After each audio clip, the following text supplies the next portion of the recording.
তো বন্ধুরা, আমি এখন চলে এসেছি দুপুরবেলার খাবার খেতে। তো এই জিনিসগুলো তো তোমাদেরকে আমি বানানোটাও দেখিয়েছিলাম, তিসি বাটা, তারপরে পাতা বাটা, মাংসর ঝোল। তা আমি এখন খেতে বসবো।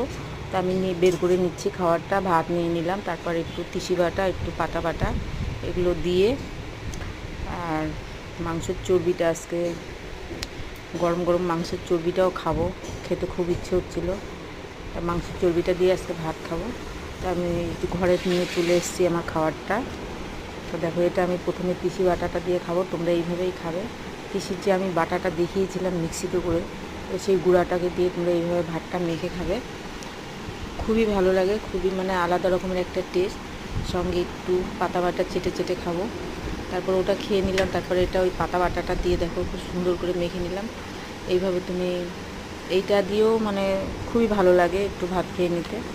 তো এটাও আমার খেয়ে নেবো আগে, এটা খেয়ে নিয়ে তারপরে আমি লাস্টে মাংসটা দিয়ে খাবো। তো হয়ে গেল আমার পাতা বাটাটা খাওয়া।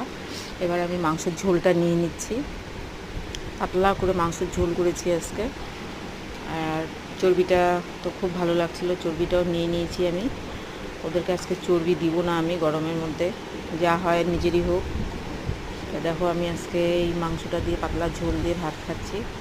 দেখি কেমন হয়েছে, এখনও খাইনি। খেতে তো দারুণ হয়েছে, খুবই ভালো লাগছে খেতে।